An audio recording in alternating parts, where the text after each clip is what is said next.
welcome to Generation Dragons episode 47. Welcome, Steve. How are you? I like your shirt.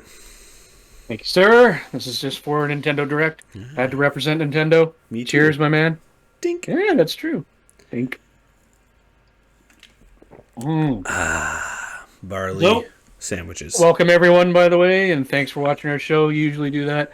But before we get into anything, I'm sure you watched Nintendo Direct, just like I did. Yep. Why don't you kick it off, because you're a bigger Nintendo guy than I. So. Yeah, no, cool.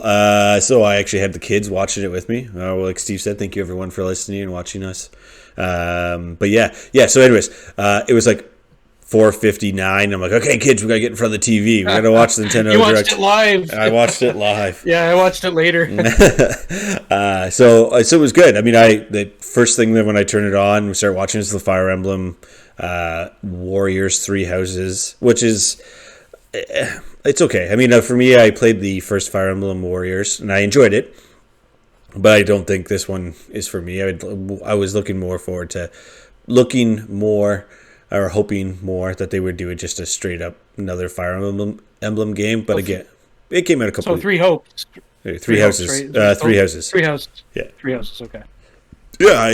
So that one was a really good game, and I just was hoping that would be the case for this one. But hey, it is what it is. It's a Warriors game, so Dynasty Warriors, Hyrule Warriors, that type of mash them as many characters on the screen type thing. So yeah, it's cool, and I'm looking forward to it. But hey, the next one that came up that I could recall that I was like, F yeah, was Super Mario Strikers, bringing that back.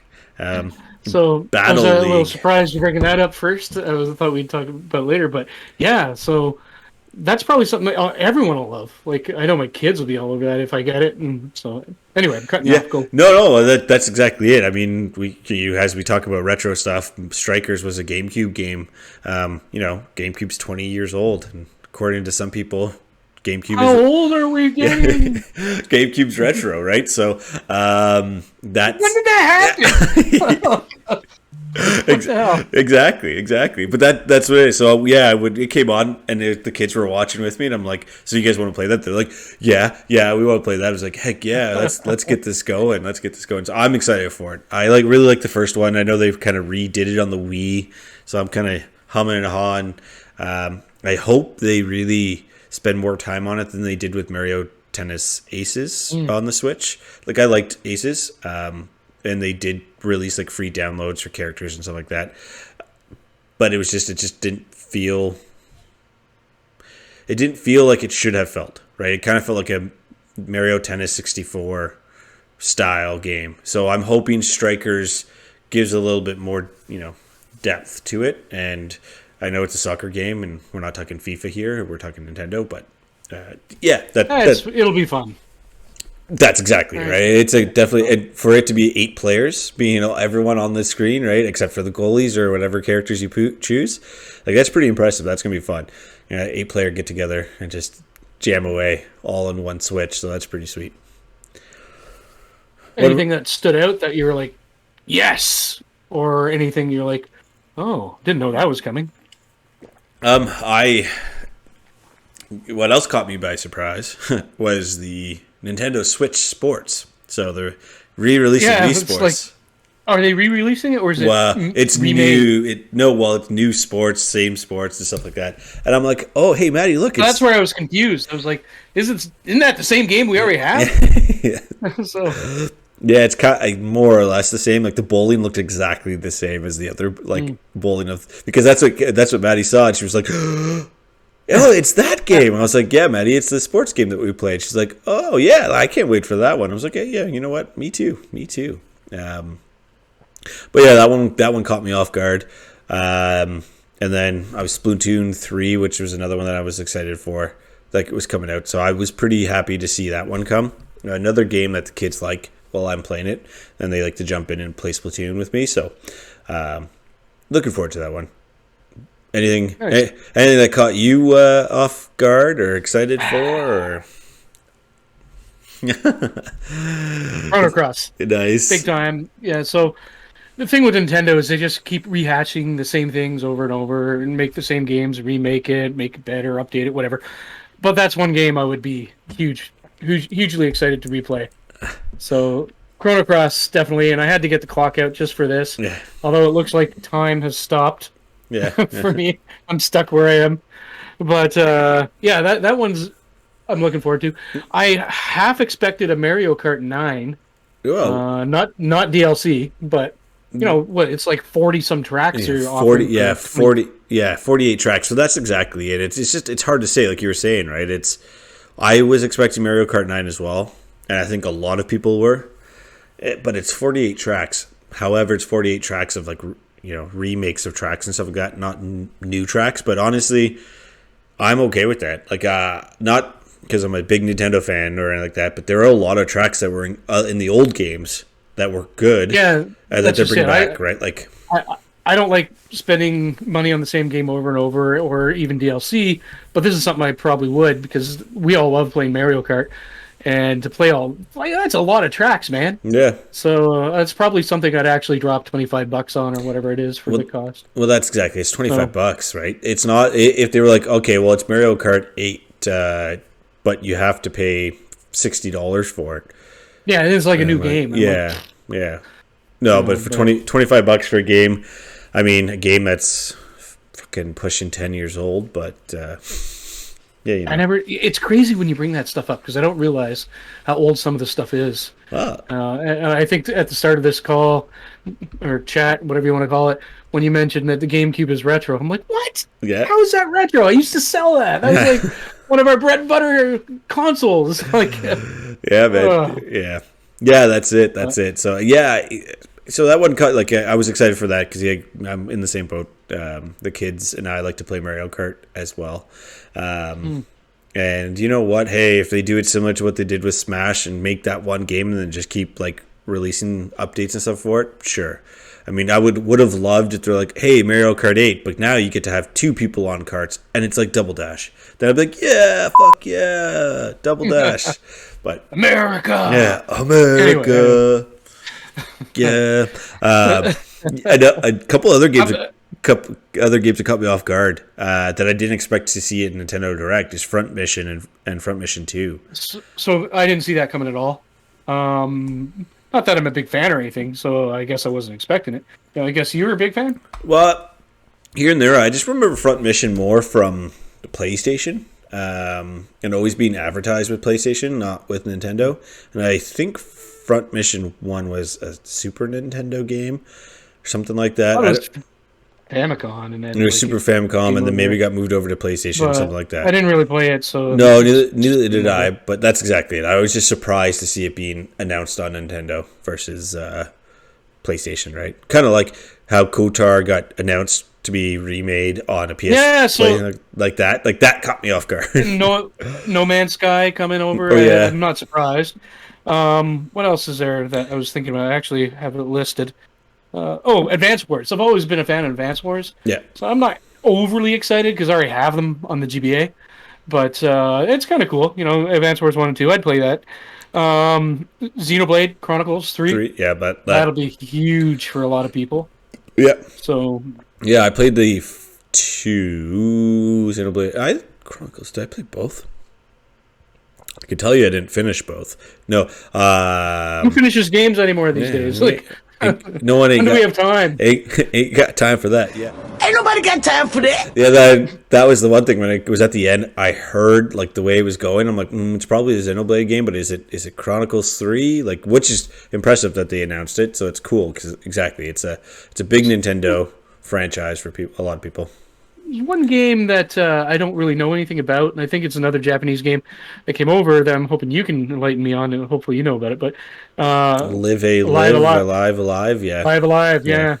Yeah, I mean, so I know a little bit about it, but not crazy amount. But so from what I am aware of, it was only released in Japan on the Super Famicom back in the day. It's similar. Oh, no, I don't want to say similar. So, Octopath Traveler and everyone takes 8 all that stuff. It's something like that. But each character that you pick up and play, you play through the whole game. They all have ending stories, but each character has their own different gameplay style. So some could So it be, actually makes a difference who you use, well, it could be a turn-based, or is it different stories? well, different, Is it? yeah, so turn-based action, all that platformer, that type of thing. It's not just like, okay, everything's a turn-based game. So I thought that was pretty cool. I'm going to look into it a little bit more, but it is something that I've heard now. It's kind of come up that people who were either in Japan during the time or like other more people have been talking about it. So I'm like, oh, you know what? I'm going to look into it a little bit more. But it sounds like a pretty cool game that could be pretty sweet. There's another game on the list that they announced that is available now, actually, I think, on Nintendo Online, but is Earthbound. Yes. Yeah. And so I never got into it. It was always the game I wanted to. I didn't get it when I was young. And I think it's one of those games you get it or you don't. I always figured it was like, an adventure, like bringing all the Goonies along and doing this thing, but I had no idea what the game is. So that is a game I'd probably try to play. The thing is, it looks exactly the same. They didn't update it at all, really. Well, no, right? It's supposed to be like it's the Nintendo Online, right? So it's just straight up Super Nintendo. It's an emulated games that were. It's great that they brought it because a lot of people were pushing hard to have them have it brought over for a long time. Yeah, and even Earthbound Beginnings was another big one that they pushed.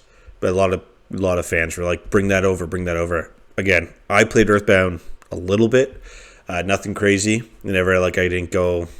I'm not a super Earthbound fan like a lot of people are, or certain people are. But I did play it. I enjoyed it. It was kind of funny, but it was just kind of like I didn't play it back in the day. It's more recent, and story is good, but it's just time consuming, right? It's a RPG, so the thing with all the Nintendo games that have just been announced, they're all RPGs almost. I mean, you got Splatoon and things like that, but they're all like 60 or 100-hour games. Yeah. Are we ever going to be able to play these? Yeah, well, that's exactly it. I mean, the other ones too, like Portal 1 and 2, like, cool, but why are we re-releasing Portal, guys? Yeah. Well, it was re-released that's what Nintendo does, right? But it's an option to play it. Yeah, that's it. Yeah, I guess so. And then MLB The Show, but for me, it's like... I miss that. Yeah, MLB The Show's coming out. And for me, it's like, hey, if I'm going to play the MLB... Travis, MLB. Yeah. All right, hey, I'm going to play it on my Xbox or my PlayStation, not on my Switch.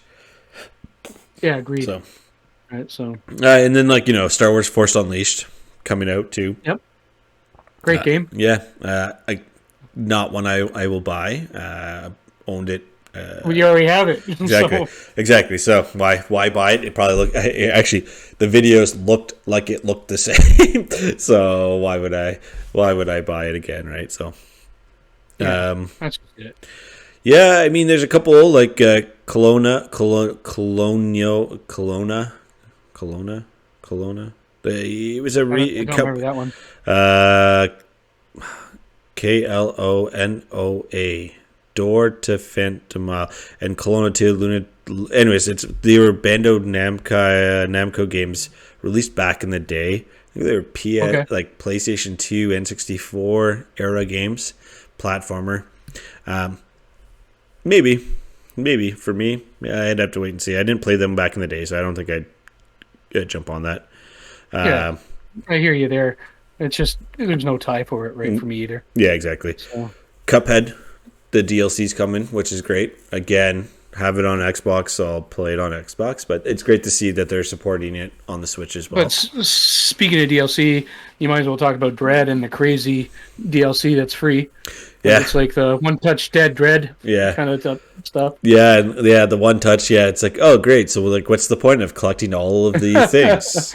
Right, it's like, torture us just like Ghouls and Ghosts does. Yeah, except worse, One Touch. One touch, and then they make it the novice mode, which is good. It's great because I think there was some times where I'm just like, nope, I need the novice mode, or I get too frustrated with the game. Right, so it's great, and I don't like that they call it. I don't like that they call it novice mode though, because like that makes you. It makes you feel like you suck. Yeah. Right. So, but I can't disagree with you at all. Like. as an adult with an old adult now with kids and stuff, I don't have time to keep replaying and replaying and replaying like I used to. Yeah, exactly. I need to get moving on the game if I want to progress the story. Yeah. See what's going on. Definitely want some challenge, but I also don't want to be frustrated to the point where I'm throwing my controller. Yeah, exactly. Not that I do that, but Ain't got time for that. ain't got time for that shit. Ain't nobody got time for that. Assassin's Creed Ezio Collector's Edition, which is great. But again, something that was released, I think, like 4 or 5 years ago on the PS4 and Xbox One. So cool, but meh. I don't need to. I like those were the good Assassin's Creeds. I know some others that like the more open world, but Ezio editions, those were the real kickers, right? So Not excited about Kirby at all. Like oh man, I didn't even full blown or whatever it is. mouthful blown. I am excited for Kirby. That comes out soon, man. Forgotten Land. The mouthful mode is what you were talking about, okay? Mouthful mode. But it was pretty ridiculous. Yeah, we were again watching with the kids, and Maddie was like, "He turned into a car. He's not a car." Kai, he sucks at the vending machine. He's like, "He's a square." I'm like, cute, buddy. But yeah, you got it. Yeah, rectangular prism. Sorry, rectangular prism. But it was good. No, I'm looking forward to it. I could have been there to hear them say that. That would have been great. I would have cracked. Or just lost it. Yeah, no, but that's it, man. I'm looking forward to it. I really want to see what comes up after. Like, this was a good filler to get me kind of excited of what's coming in this first half for Nintendo. Not that I need more games to play, but pick one. What's the most of Nintendo Direct? The biggest announcement for you? As I go through the list. So probably, I'm excited for Kirby, Okay. but I already knew Kirby, and I knew it already had a release date and all that stuff. So probably Mario Strikers. Honestly, it was probably Mario Strikers. Yeah, because I like the RPG games, but I only go in and out on some of them, right? And I just don't have the time to play all of them. So it's definitely probably Mario Strikers. It's a game I'd play with the kids. What about yourself, man? I would say Chrono Cross normally, but realistically, I probably won't have time to play it. It's the one I'd be most excited for. But out of the list, it'd probably be Wii Sports, because that's something we'd play as a family. I know we'd all get into it, and I think that would be the biggest one for me. Yeah. Oh, yeah. Yeah. Makes sense. Because, exactly. That's my next one. Wii Sports and then Mario Kart, because it's all the family stuff with me, especially on Nintendo. So, I can't say no big bangers because Xenoblade was there. So, but I just mean nothing, no news on Zelda, no news on Metroid Prime 4, no, but that's all E3. Yeah, they don't normally announce these Nintendo Directs, and these things just kind of spring up out of the blue. All of a sudden, hey, we're having a Nintendo Direct tomorrow. Yeah. What? And the internet explodes, and everyone has to go see it. So. Yeah, that's it. It's just funny because how many times it's been covered. I listened to IGN podcasts, Nintendo voice chat, and they were saying it had been 150 days, or close to 200 days since the last Nintendo Direct. So it's holy crap. And then they were pumping Nintendo Directs when Iwata-san was around. They were pumping Directs every other week. It felt like, right? Yeah, but anyways, it is what it is, man. It is what it is. Looking forward to it. I'm just more looking forward to Horizon Forbidden West in a week. So there you go. Yes, sir. Yes, sir. Well, good sir. Thanks for joining me today and having the conversation about Nintendo and Nintendo Direct. And dude, anytime. This is what I live to give for. Right? We all love this stuff, and we just get along great with this. And I could talk all this nerd stuff all day long. All day long. All day long. Thank you, everyone, for tuning in and paying attention to Steve and I talk about Nintendo Direct. It's a nice and little short, sweet one. So hopefully, if you're listening to us on your podcast, this is just through your run or bike ride or a short car ride. If you live in Ottawa, or on the can, sitting on the can, Yeah. Hey, I think this is probably the perfect timing of me taking a poop, having the podcast in my ear. And I'd be done, and the podcast would be done. Perfect. And it's not because I poop very long. It's because I like to hang out on the toilet. Yeah, you get your stink in, and you get your stink out. That's it. Good sir. Good sir. Steve, my friend, As always, keep collecting. keep gaming. And Keep safe. Damn it. So close. Cheers. Oh, man. Cheers.